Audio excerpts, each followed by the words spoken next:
Hello friends, मैं विकास शिक्षा ocean में आप सभी का एक बार फिर से हार्दिक स्वागत करता हूं। मेरे साथियों, आप में से जिन्होंने भारत के भूगोल का वीडियो नहीं देखा है वे सभी लोग आज सुबह का 11 बजे का वीडियो देख लीजिए, जिसमें हमने भारत के भूगोल की मेगा सीरीज को शुरू किया है और जिसमें से हमने 20 क्वेश्चनों को पढ़ भी लिया है। अधिकांश मात्रा में बच्चों ने वो क्लास अटेंड की है और क्लास को पढ़ा है। जिन साथियों ने अभी वह क्लास नहीं ली है वे क्लास ले लीजिए।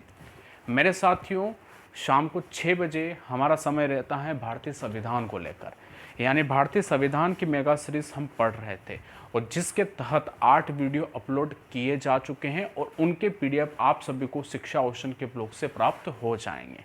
आज का वीडियो हमारा 9वां वीडियो है।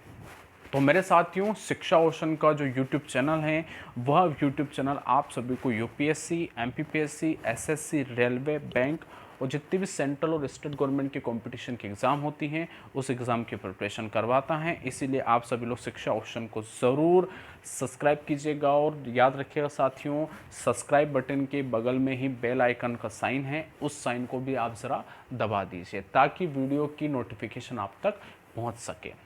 मेरे साथियों, शिक्षा ओशन का फेसबुक पेज की लिंक आपको हमारे वीडियो के डिस्क्रिप्शन से प्राप्त हो जाएगी।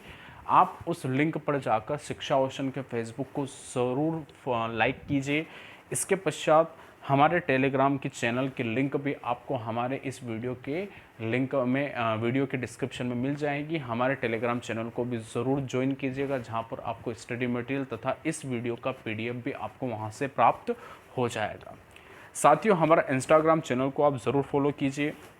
शिक्षा ओशन के ब्लॉग की लिंक है, वह ब्लॉग आप लोगों के लिए मोस्ट इम्पोर्टेंट इसलिए है क्योंकि उस पर आप सभी लोगों को क्लासेस के पीडीएफ अवेलेबल करवाए जाते हैं। तो आप ज़रूर हमारे ब्लॉग पर विजिट कीजिएगा, जिसकी लिंक आपको हमारे वीडियो के डिस्क्रिप्शन से प्राप्त हो जाएगी। मेरे साथियों, क्लास को शुरू करने से पहले आप सभी लोग इस क्लास को लाइक कर दीजिए और अपने साथियों में इस क्लास को शेयर कर दीजिए ताकि अधिकांश मात्रा में लोग ऑनलाइन आकर क्लास को पढ़ सकें।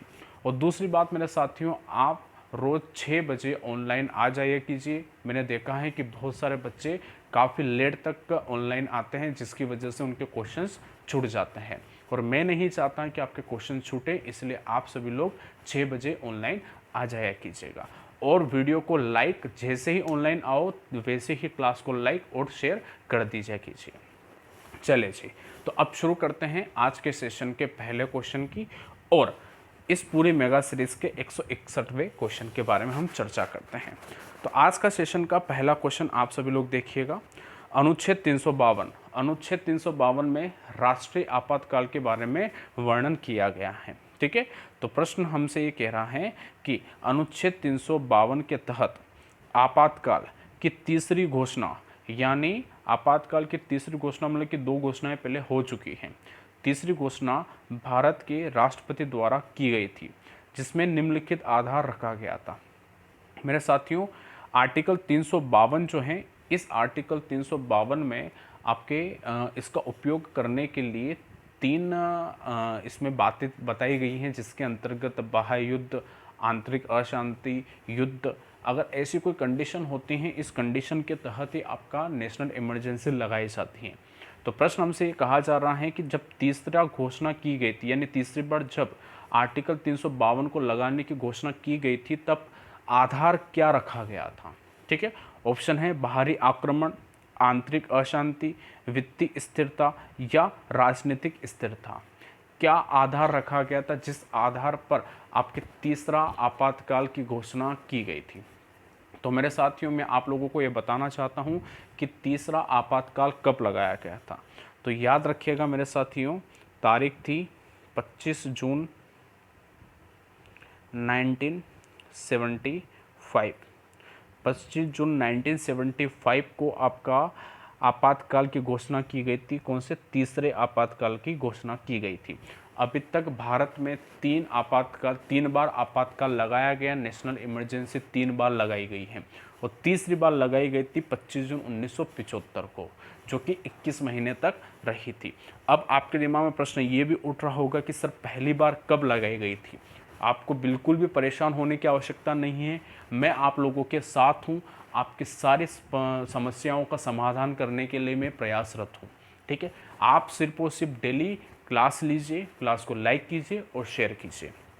तो मेरे साथियों, पहली बार नेशनल इमरजेंसी की घोषणा की गई थी 26 अक्टूबर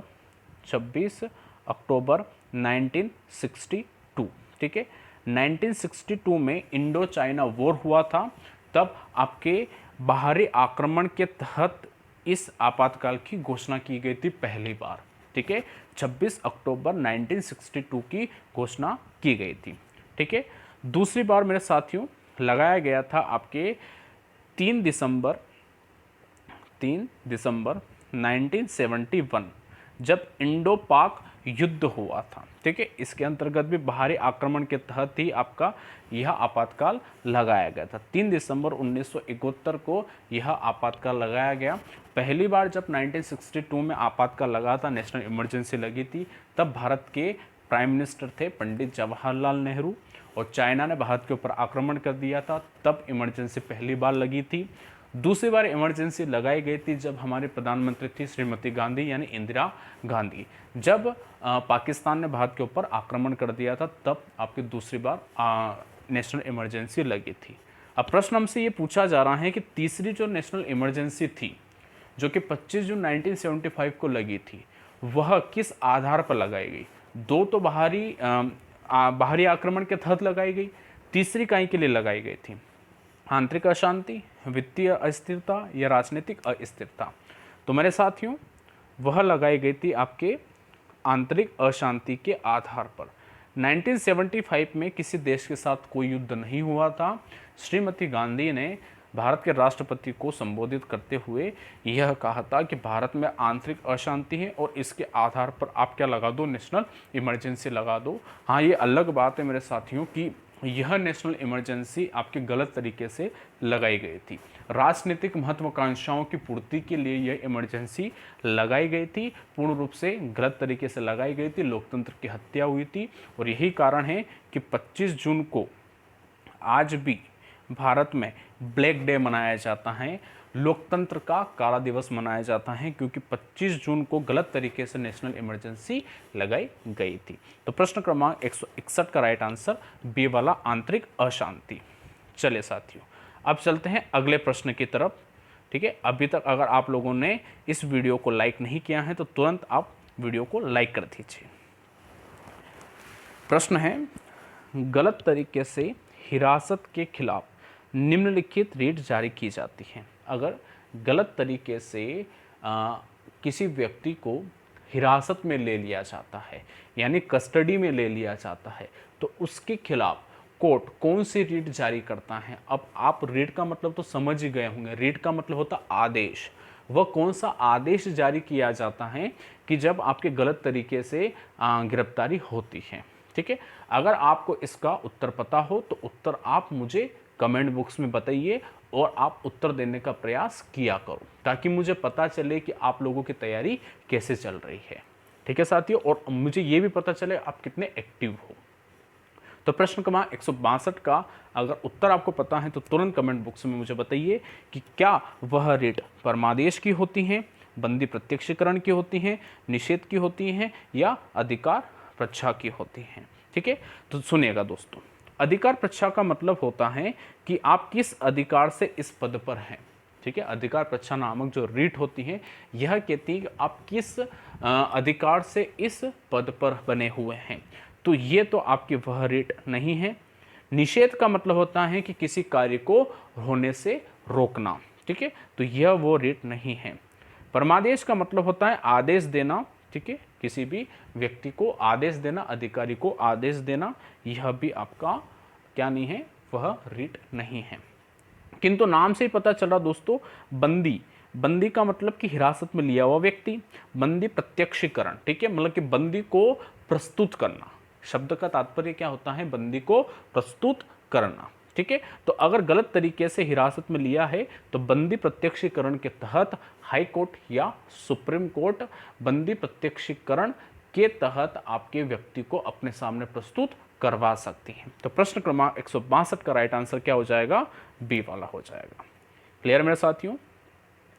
चलिए दोस्तों, अब चलते हैं प्रश्न क्रमांक 163 पर। अब प्रश्न क्रमांक 163 की साइज थोड़ी सी बड़ी है, तो आप लोग ध्यानपूर्वक इसको समझने की कोशिश कीजिएगा। बहुत अच्छा प्रश्न है, मैं आपको यहाँ पर बहुत अच्छी अच्छी जानकारियाँ देने वाला हूँ, ठीक है। तो आप कहीं मत जाओ, वीडियो को लास्ट तक देखो। वीडियो में इस क्लास में अभी बहुत अच्छे क्वेश्चन भी आने वाले हैं। तो अगर अभी तक आपके साथी कोई भी साथी अगर ऑनलाइन नहीं आया है तो तुरंत उनको ऑनलाइन बुला लीजिए, उनको बता दीजिए कि क्लास शुरू हो चुकी है। प्रश्न है, भारत में, ध्यानपूर्वक आप लोग देखिएगा और बात को सुनिएगा। भारत में वर्तमान में लोगों को सार्वजनिक हित प्रकटीकरण करने वाले लोगों की सुरक्षा के साथ अनुचित उत्पीड़न से ईमानदार अधिकारियों की रक्षा की आवश्यकता है।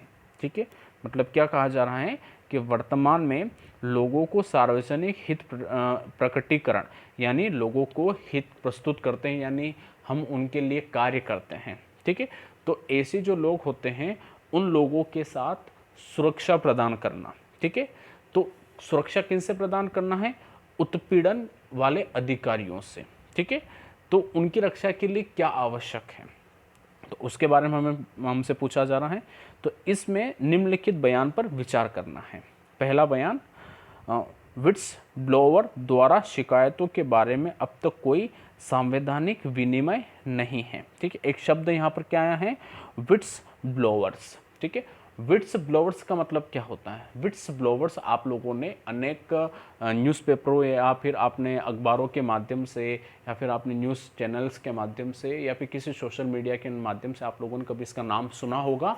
नहीं सुना है तो भी आपको कोई चिंता की बात नहीं है। विट्स ब्लोअर्स का मतलब होता है वह व्यक्ति, वह संस्था जो व्यक्ति के अधिकार तथा व्यक्ति की बात या व्यक्ति के विचार को प्रस्तुत करवाती है। ठीक है, विट्स ब्लोअर का मतलब होता है वह व्यक्ति, वह संस्था जो व्यक्ति के अधिकार और व्यक्ति की बात को प्रस्तुत करवाती है, बात को रखती है, उसे क्या कहते हैं? विट्स ब्लोअर्स। दूसरा, केंद्र और राज्य सतर्कता आयोग की शक्तियां सार्वजनिक अधिकारियों को सुधारात्मक कार्रवाई की सिफारिश करने के लिए प्रतिबंधित हैं। ठीक है, तो अब इनमें से कौन सा कथन सही है? तो मेरे साथियों, वर्तमान में अगर अपन विट्स ब्लोअर के द्वारा शिकायतें जो आती हैं उसके लिए अभी तक कोई विनिमय नहीं बना है, यानी ऐसी कोई संस्था नहीं बनी है जो इनकी शिकायतों का सुझाव कर सके। ठीक है, तो ये कथन बिल्कुल सही हो गया। फिर उसके बाद दूसरा जो कथन है वो ये कहता है कि केंद्र और राज्य आयोग की शक्तियां सार्वजनिक अधिकारों को सुरक्षात्मक कार्रवाई की सिफारिश करने के लिए प्रतिबंधित हैं, यानी अभी जो भी सतर्कता आयोग हैं उनकी वह शक्तियां सार्वजनिक कार्रवाई करने के लिए नहीं बनी हैं। ये कथन भी बिल्कुल सही है। तो इस परिणाम अनुसार आपके प्रश्न क्रमांक 163 का राइट आंसर हो जाएगा सी वाला 1 और 2। क्लियर साथियों?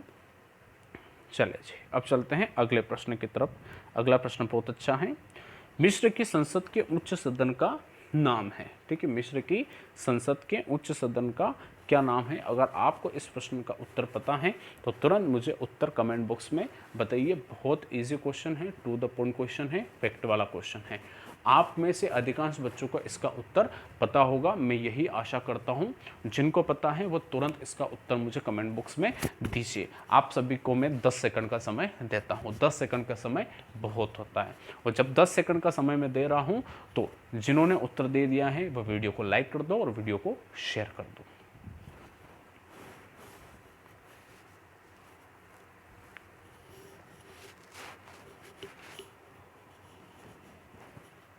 तो मेरे साथियों, प्रश्न क्रमांक 164 का राइट आंसर होगा शूरा परिषद। ठीक है, मिस्र की जो संसद है उसके जो उच्च सदन है, अपर हाउस है, उस अपर हाउस का नाम है शूरा परिषद।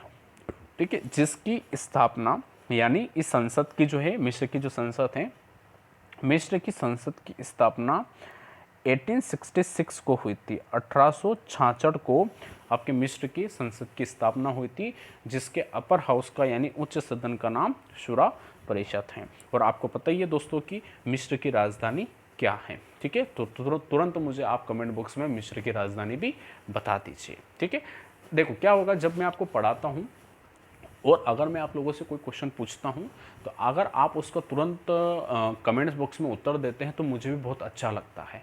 मुझे ऐसा लगता है कि मेरे स्टूडेंट क्लास में पढ़ रहे हैं, ऑनलाइन आकर वह पढ़ रहे हैं। अच्छा लगता है दोस्तों, पढ़ने में मज़ा आता है, मुझे भी पढ़ाने में बहुत मज़ा आएगा। इसलिए आप ज़रूर कमेंट्स किया करो, ठीक है। और डेली शाम को 6 बजे आप समय से आया करो, ठीक है। क्लास मिस नहीं होनी चाहिए। किंतु हाँ, कभी किसी कारणवश से आप क्लास नहीं ले पाते हैं तो आप बिल्कुल चिंता मत कीजिए, बाद में भी यह वीडियो अवेलेबल रहता है। आप बाद में जब फ्री हो जाते हो तब वीडियो देख लिया करो, लेकिन कोशिश करा करो कि आप ऑनलाइन ही आओ, ठीक है, 6 बजे ही आओ, ठीक है साथियों। अब चलते हैं प्रश्न क्रमांक 165 पर। भारत में राष्ट्रपति वित्तीय आपातकाल कब लगाते हैं? यानी आपको पता है दोस्तों कि भारत के राष्ट्रपति के पास 3 आपातकालीन शक्तियां होती हैं। एक होती हैं आपकी राष्ट्रीय आपातकाल, दूसरा होता है राष्ट्रपति शासन और तीसरा होता है वित्तीय आपातकाल। अब ये वित्तीय आपातकाल होता क्या है, इसका पूरा वीडियो मैंने आप लोगों के लिए बनाया हुआ है। आप सभी लोग इस वित्तीय आपातकाल का वीडियो हमारे शिक्षा ओशन के चैनल पर जाके देख सकते हैं, जहाँ पर मैंने बताया है कि एक्चुअल वित्तीय आपातकाल कहते किसे, पूरा डिटेल में मैंने समझाया हुआ है।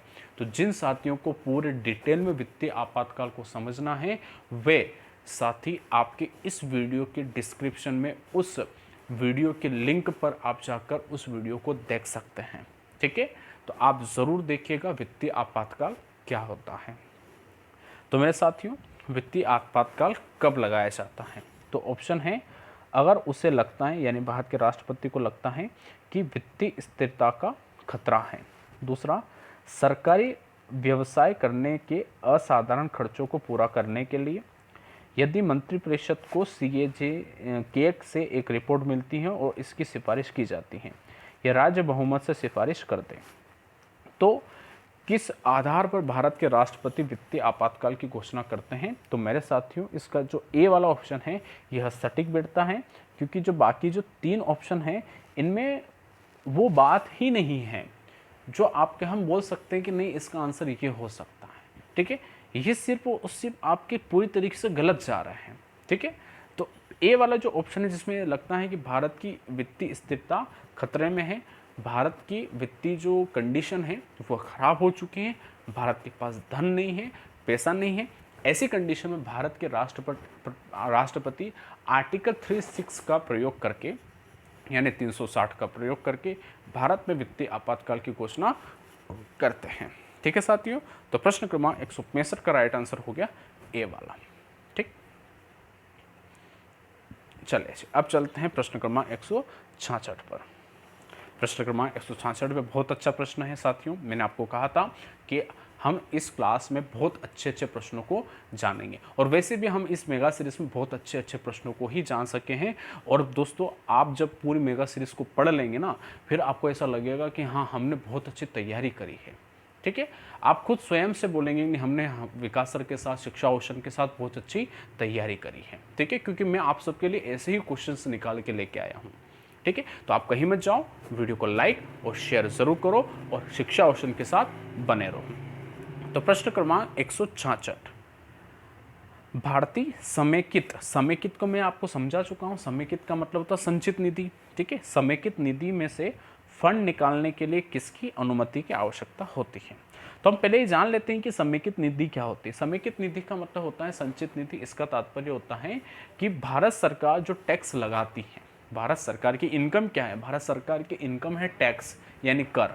भारत सरकार जब कर लगाती है, ठीक है, और उस कर से जो पैसा बनता है, ठीक है, साथ ही में भारत सरकार जो किसी दूसरे देश को ऋण देती है, ठीक है, ऋण पर मिलने वाला जो ब्याज है, ठीक है, उसके ऊपर जो इनकम होती है, वह सारा जो धन होता है, यह सारा धन आपके शामिल किया जाता है संचित निधि में, ठीक है। अब आशा करता हूं आप लोगों को संचित निधि समझ में आ गई होगी।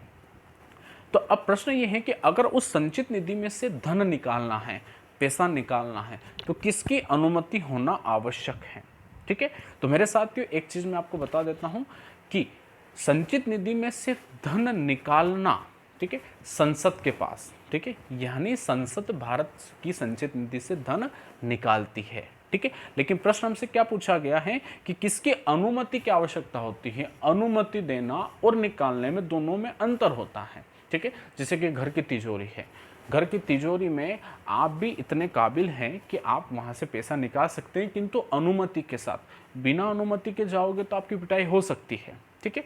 किंतु आप अगर अपने पेरेंट्स की अनुमति लेते हैं या फिर आपके पेरेंट्स कहते हैं कि जा अंदर से कुछ पैसे निकाल के लेके आ, तो आप निकाल के लेके आ जाते हैं। अगर आप उनसे अनुमति नहीं लेंगे या उन्होंने आपसे कुछ नहीं कहा, आप डायरेक्ट चले गए, तो दोस्तों कुछ भी हो सकता है, ठीक है। आप लोग कंडीशन समझ ही गए होंगे, ठीक साथियों। तो अब इसी प्रकार से संचित निधि में से फंड निकालने की अनुमति लेनी होती, किसकी अनुमति लेनी होती है? तो ऑप्शन है राष्ट्रपति, संसद, मंत्रिपरिषद या उपरोक्त सभी, यानी सभी की अनुमति लेना आवश्यक होती है। तो आपको क्या लगता है क्या आंसर हो सकता है इसका? क्या राष्ट्रपति आंसर हो सकता है, या संसद आंसर हो सकता है, या मंत्रिपरिषद आंसर हो सकता है? क्या आंसर हो सकता है? ठीक है, अगर आप ये बोलते हैं कि नहीं सर ये तो सभी ये पावर रखते हो, तो गलत है। सभी तो पावर नहीं रखेंगे, मंत्रिपरिषद बिल्कुल नहीं, संसद तो निकालने का कार्य करती है, अनुमति लेने की आवश्यकता नहीं है, राष्ट्रपति बिल्कुल साहब, राष्ट्रपति ही वह व्यक्ति हैं जिसकी अनुमति आवश्यक होती है। ठीक है साथियों, तो प्रश्न क्रमांक 166 का राइट आंसर हो गया राष्ट्रपति। चले अब चलते हैं अगले प्रश्न की तरफ। प्रश्न क्रमांक 167, महात्मा गांधी नरेगा, ठीक है, मनरेगा का नाम आप लोगों ने सुना ही होगा दोस्तों, ठीक है। महात्मा गांधी नरेगा भारत सरकार द्वारा संविधान के निम्नलिखित में किन प्रावधानों को ध्यान में रखते हुए शुरू किया गया है? यानी मनरेगा के द्वारा जो लोगों को काम देने की जो गारंटी दी जाती है, वरना लोगों को जो रोजगार दिया जाता है इस योजना के तहत, यह जो योजना है, यह योजना भारतीय संविधान के किन प्रावधानों को ध्यान में रखते हुए बनाई गई है, यानी किन किन उद्देश्यों को ध्यान में रखकर बनाई गई है? तो ऑप्शन है मौलिक अधिकार, मौलिक कर्तव्य, नीति निर्देशक सिद्धांत या उपरोक्त सभी। तो मेरे साथियों, अगर हम मौलिक अधिकार की बात करें तो आप मुझे बताइएगा, मौलिक अधिकार ये नहीं कहता है कि व्यक्ति को काम करना चाहिए, बिल्कुल कहता है। मतलब कि व्यक्ति अगर कानूनी रूप से कार्य करता है तो मौलिक अधिकार है उसका यह कार्य करना, सरकार भी नहीं रोकेगी।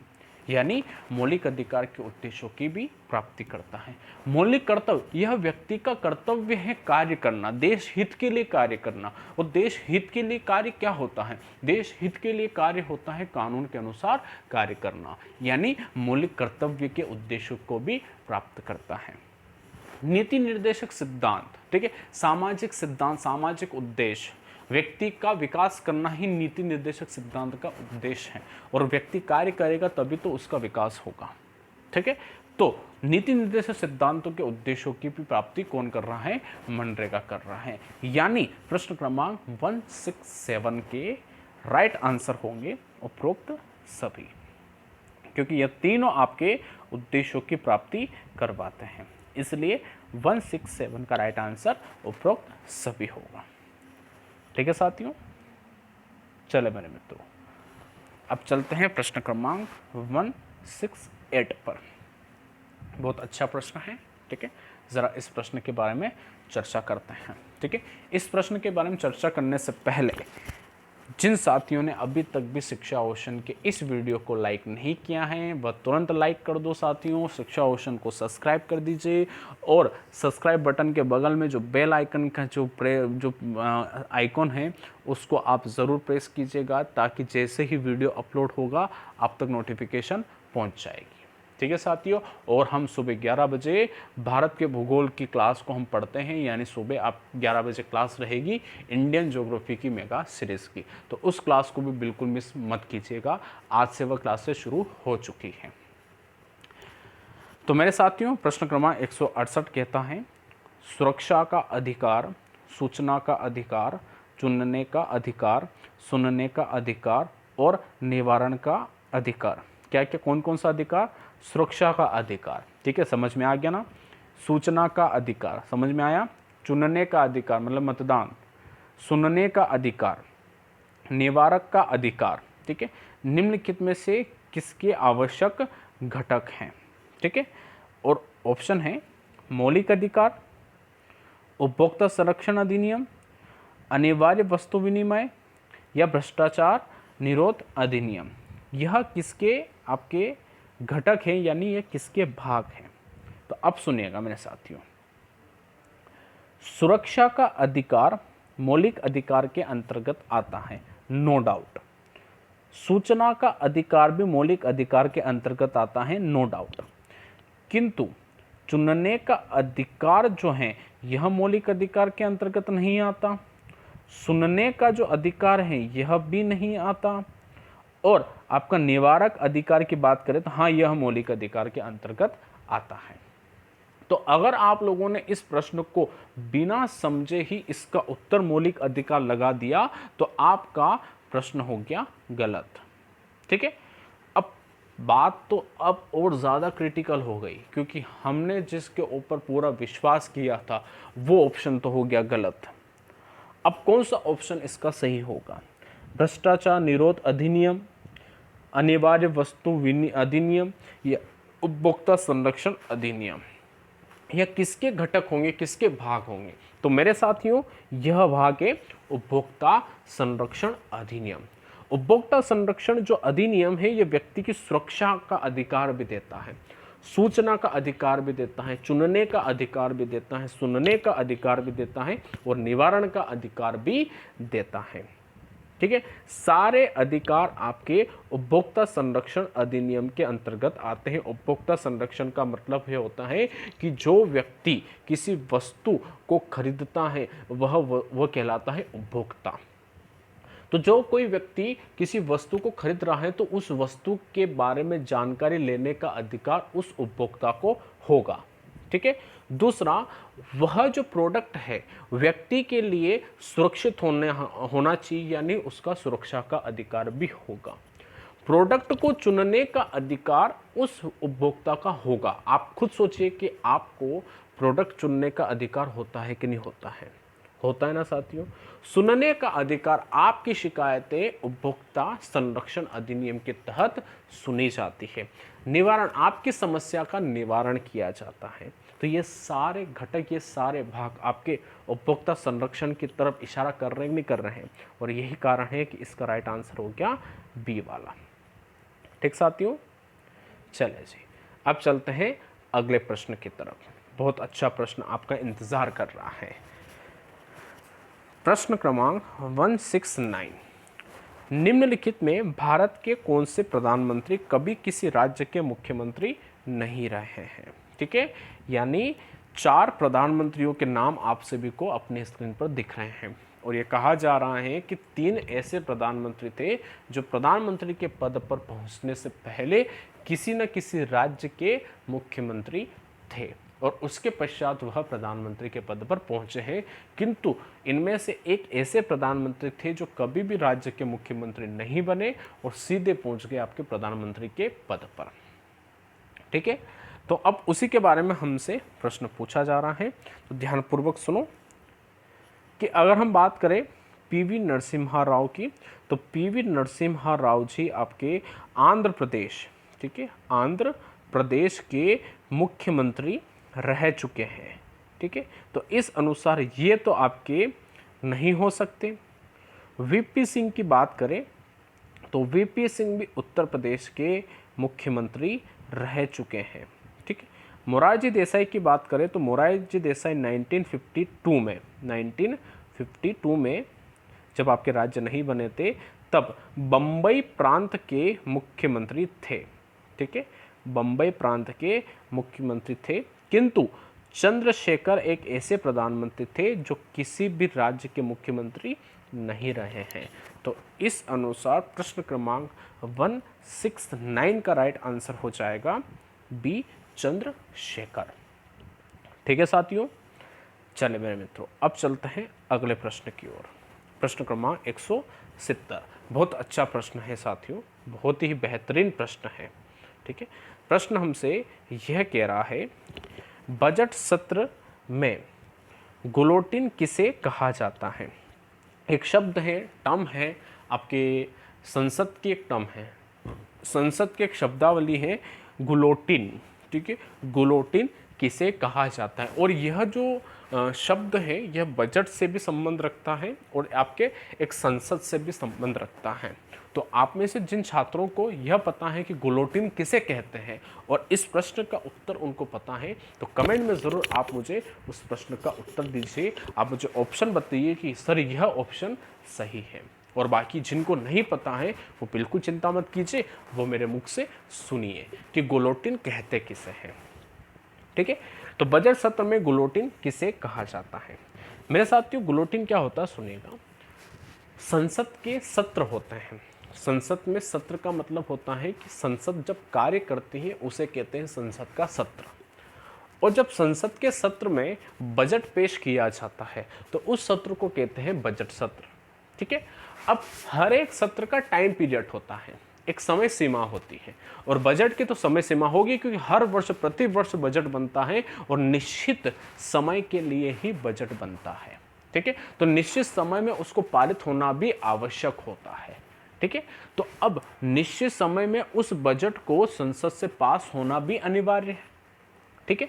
तो अब होता यह है कि जब संसद में बजट सत्र के ऊपर यानी बजट के ऊपर विचार विमर्श हो रहा है, डिस्कस हो रहा है बजट के ऊपर, ठीक है, और दिन बीतते जा रहे हैं और लास्ट डेट आ जाती है, मतलब आखिरी दिन आ जाता है बजट का पास होने का, ठीक है।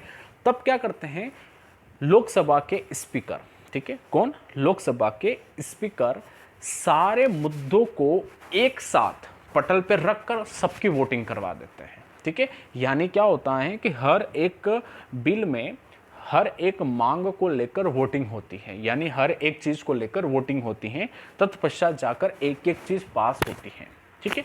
समय की कमी के कारण क्या करते हैं स्पीकर सारी मांगों को एक साथ रखते हैं और एक साथ सबके ऊपर वोटिंग करवा देते हैं, उसे कहते हैं गुलोटिन, ठीक है, ताकि तय समय में आपके बजट पास हो जाए, ठीक है। तो आप अब समझ ही गए होंगे साथियों कि गुलोटिन किसे कहते हैं और इसका राइट आंसर क्या होगा।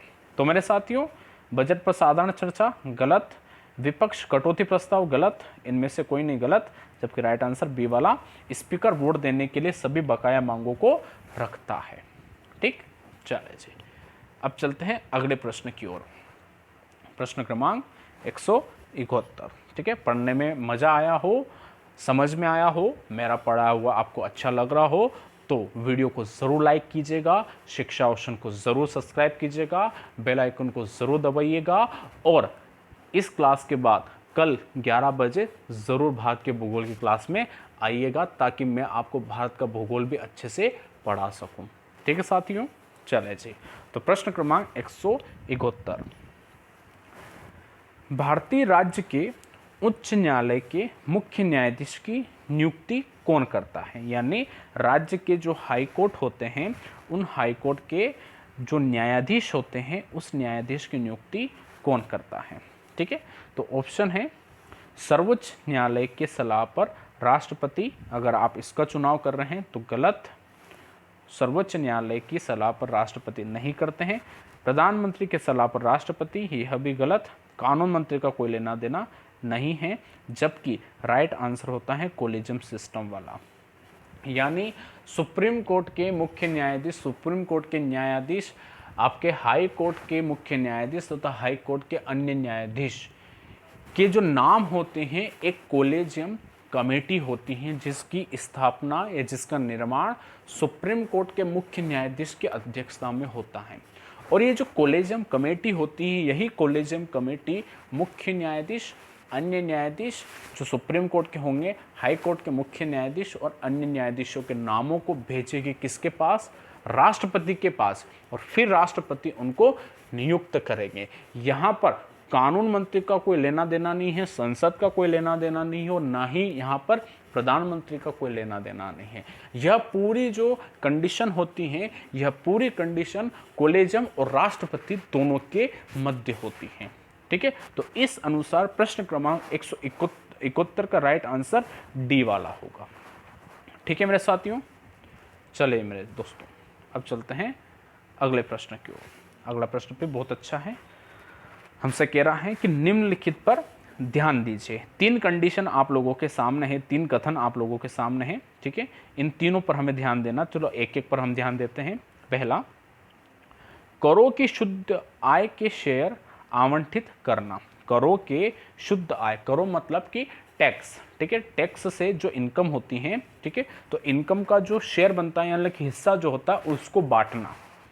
दूसरा, सहायता में अनुदान को नियंत्रित करने वाले सिद्धांत को नीचे रखना, यानी किसी की मदद करने के लिए आपका जो अनुदान दिया जाता, पैसा दिया जाता है, उसको नियंत्रित करने वाले सिद्धांत।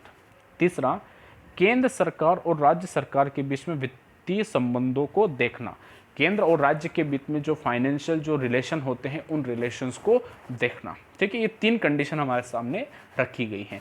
प्रश्न हमसे ये पूछा जा रहा है कि उपरोक्त सभी कार्य किसके द्वारा किए जाते हैं, यानी ये तीनों जो कार्य हैं, यह तीनों कार्य किसके द्वारा संपन्न करवाए जाते हैं। ऑप्शन है आर्थिक कार्य संबंधित मंत्रिमंडल समिति के द्वारा, राष्ट्रीय विकास आयोग के द्वारा, वित्त आयोग के द्वारा या योजना आयोग के द्वारा। तो ध्यानपूर्वक आप सुनिएगा कि ये जो तीनों कंडीशन है, ये तीनों कंडीशन आपके पैसों से संबंधित हैं, वित्त से संबंधित हैं। तो कहीं ना कहीं ये वित्त आयोग के अंतर्गत ही आएगा। किंतु मेरे साथियों, वित्त आयोग ने इन तीनों कार्यों को संपन्न करवाने के लिए, यानी इन तीनों कार्यों को करवाने के लिए आपके 1951 में जब 1951 था तब आपके एक समिति का गठन किया था। उस समिति का नाम था राष्ट्रीय विकास आयोग, ठीक है। उस राष्ट्रीय विकास आयोग के तहत ऐसे कार्यों को वह संपन्न करवाता। कौन करवाता? वित्त आयोग करवाता है। तो इस अनुसार से प्रश्न क्रमांक 172 का राइट आंसर बी वाला हो जाएगा। और जिसमें जो राष्ट्रीय विकास आयोग होता है उसकी स्थापना हर 5 वर्षों में की जाती है, ठीक है। हर 5 वर्षों में राष्ट्रीय विकास आयोग की स्थापना की जाती है और यह पूर्ण रूप से अधीन होता है वित्त आयोग के, ठीक है। तो प्रश्न क्रमांक 172 का राइट आंसर हो जाएगा बी वाला, ठीक है साथियों। बी वाला इसका राइट आंसर होगा। अब चलते हैं अगले प्रश्न पर। प्रश्न क्रमांक 173। प्रश्न क्रमांक 173, बीजी वर्गीज समिति, ठीक है। प्रश्न है बीजी वर्गीज समिति 1977 यानी 1977 में एक समिति का निर्माण हुआ था, गठन हुआ था, और उस समिति का नाम है बीजी वर्गीज समिति। किससे संबंधित है? ऑप्शन है दल बदल विरोध से, प्रसार भारती अधिनियम, पंचायती राज अधिनियम या केंद्र राज्य संबंध।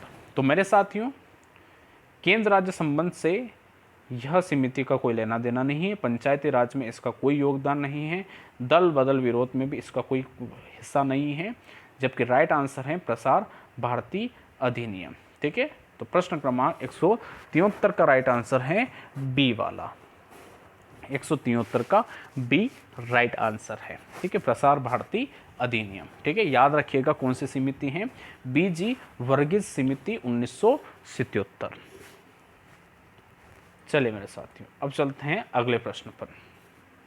बहुत अच्छा प्रश्न है मेरे साथियों, ठीक है। मॉडर्न हिस्ट्री से टच लेता है और आपका इंडियन पॉलिटी के अंतर्गत भी शामिल होता है।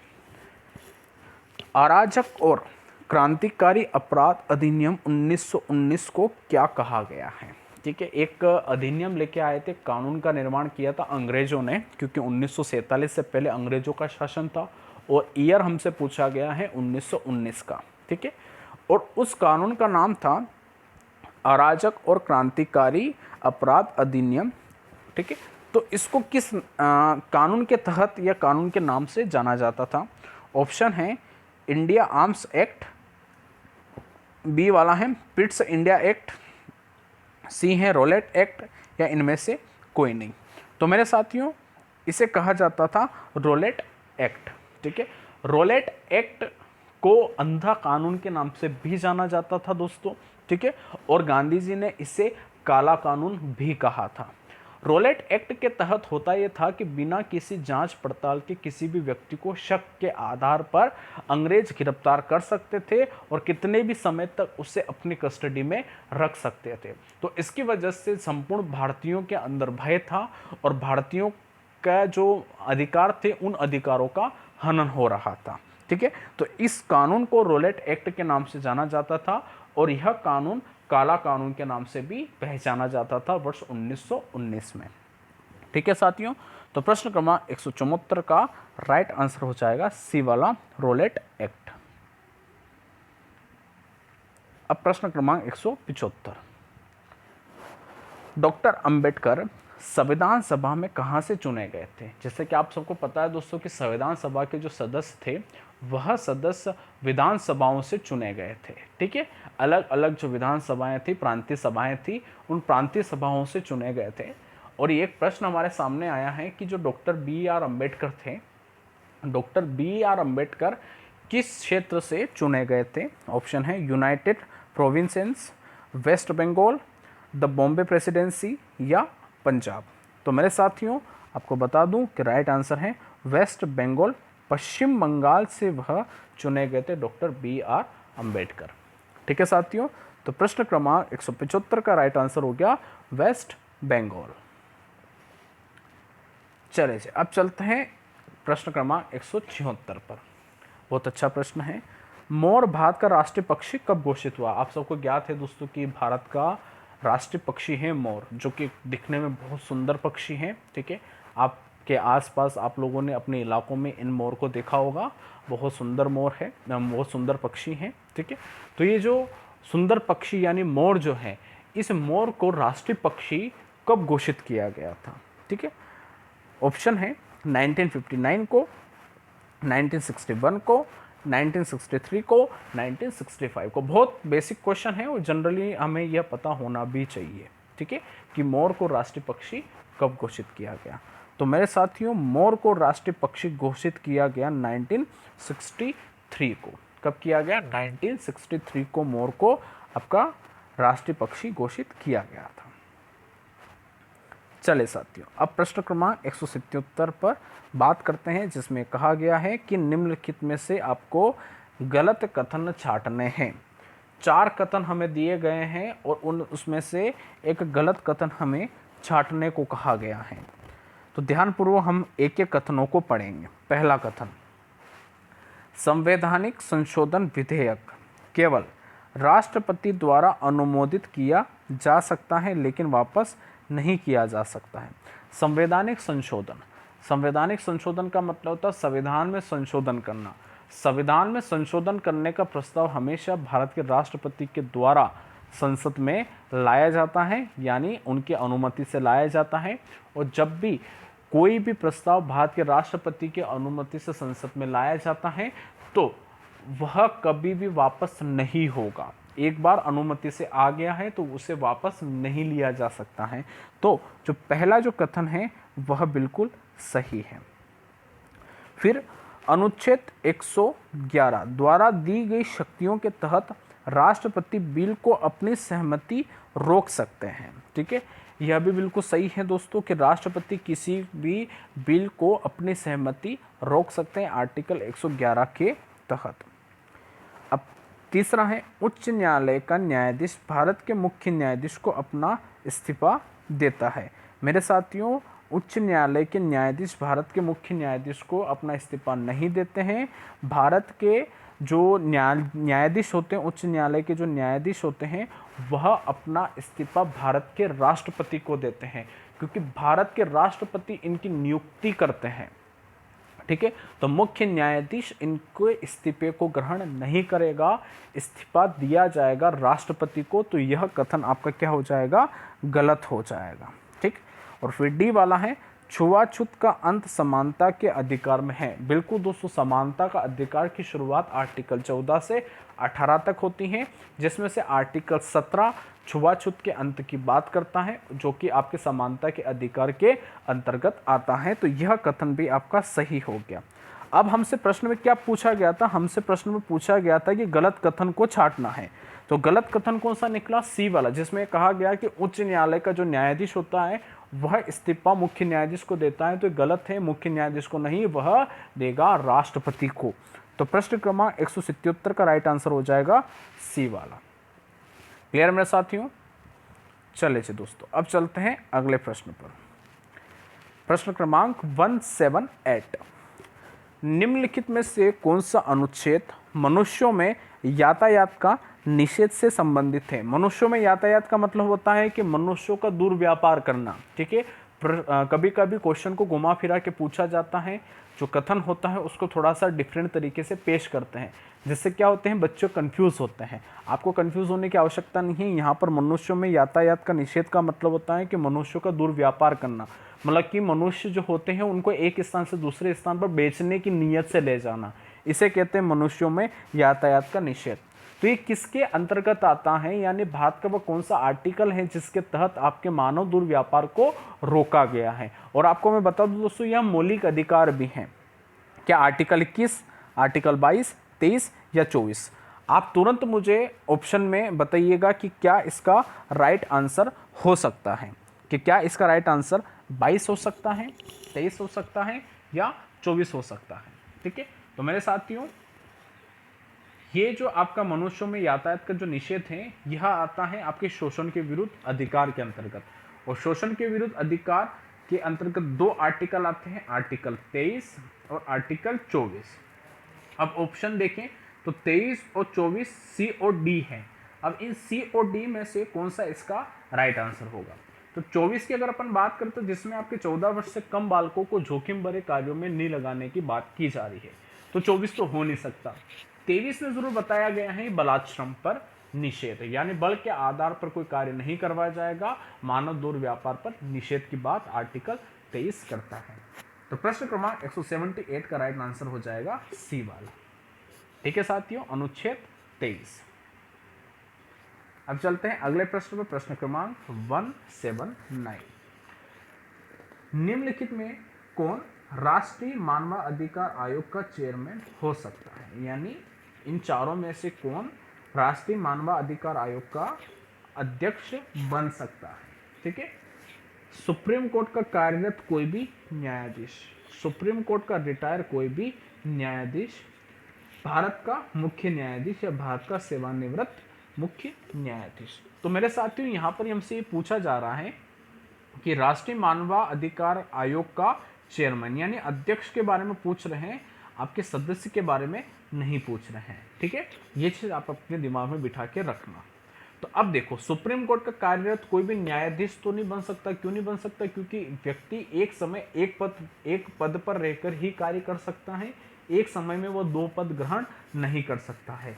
तो इस अनुसार से ए वाला ऑप्शन तो गलत हो जाएगा।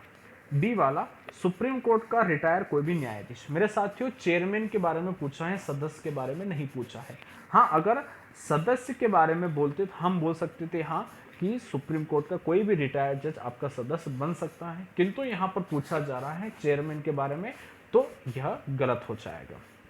सी, भारत का मुख्य न्यायाधीश, वही बात आ गई कि भारत का मुख्य न्यायाधीश ऑलरेडी एक पद पर है, दूसरा पद ग्रहण नहीं कर सकता। किंतु डी वाला क्या कह रहा है कि भारत का सेवानिवृत्त मुख्य न्यायाधीश, जो भी आपका पूर्व मुख्य न्यायाधीश होंगे सुप्रीम कोर्ट के, वह आपके राष्ट्रीय मानवाधिकार आयोग का चेयरमैन हो सकता है। तो इस अनुसार प्रश्न क्रमांक 179 का राइट आंसर हो जाएगा डी वाला। ठीक है साथियों, चले जी अब चलते हैं आज के सेशन के अंतिम प्रश्न की ओर। बहुत अच्छा प्रश्न है, ध्यानपूर्वक देखिएगा। निम्नलिखित पर हमें ध्यान देना है। ठीक है, ध्यान देने की बात हमसे कर रहा है। मौलिक अधिकार, मौलिक कर्तव्य और नीति निर्देशक सिद्धांत। मौलिक अधिकार, मौलिक कर्तव्य और नीति निर्देशक सिद्धांत लैंगिक समानता के सिद्धांत में से हैं। लैंगिक समानता का मतलब क्या है? महिला और पुरुष के बीच में भेदभाव नहीं करना, महिला और पुरुष दोनों एक रूप से समान है। लैंगिक का मतलब होता है लिंग, जेंडर। जनरली जो होंगे वे सभी लोग एक समान होंगे, उनके अंदर कोई विभेद नहीं होगा। तो कौन कौन आपके लैंगिक समानता के सिद्धांत को मानता है? तो मेरे साथियों, मौलिक अधिकार आपके समानता के अधिकार में विश्वास करता है, वह कभी भी लिंग के आधार पर भेदभाव नहीं करता है। मूल्य कर्तव्य भी हमें यही बताता है कि लिंग के आधार पर भेदभाव नहीं होना चाहिए। और नीति निर्देशक सिद्धांत का तो उद्देश्य यही है कि लैंगिक असमानता को खत्म करना, लैंगिक समानता को बढ़ाना। तो 1, 2 और 3 यह तीनों लैंगिक समानता के सिद्धांत को निहित करते हैं। तो इस अनुसार प्रश्न क्रमांक 180 का राइट आंसर हो जाएगा डी वाला, यानी 1, 2 और 3। क्लियर हो गया साथियों? चले मेरे साथियों, तो इस प्रकार से आप सभी लोगों ने इस सेशन में 20 क्वेश्चनों को पढ़ लिया है और मेगा सीरीज के तहत 180 क्वेश्चनों को हमने पढ़ लिया है। आप सभी को इस वीडियो का पीडीएफ हमारे ब्लॉग पर मिल जाएगा तथा टेलीग्राम पर भी आप लोगों को मिल जाएगा। तो आप ज़रूर इस वीडियो के डिस्क्रिप्शन में जो लिंक है उस लिंक पर ज़रूर जाइएगा और ज़रूर आप सभी लोग विजिट कीजिएगा और टेलीग्राम को ज़रूर ज्वाइन कीजिएगा। मेरे साथियों, कल सुबह 11 बजे हम मुलाकात करेंगे और भूगोल हम पढ़ेंगे। जो मेरे नए साथी हैं, मैं उनसे ये कहना चाहता हूँ कि हमारी एक क्लास सुबह 11 बजे भी चल रही है, जिसमें हम भारत के भूगोल का अध्ययन कर रहे हैं एमसीक्यूज़ के माध्यम से, मेगा सीरीज़ के माध्यम से। तो आप सभी लोग 11 बजे की क्लास ज़रूर लीजिएगा, जिसमें हम इंडियन ज्योग्राफी के बारे में चर्चा करेंगे। तो मेरे साथियों, आप सभी लोग इस वीडियो को लाइक और इस वीडियो को शेयर ज़रूर कीजिएगा। मेरे साथियों, आज के लिए इतना ही। मुलाकात करते हैं कल सुबह 11 बजे। आप सभी का बहुत बहुत धन्यवाद।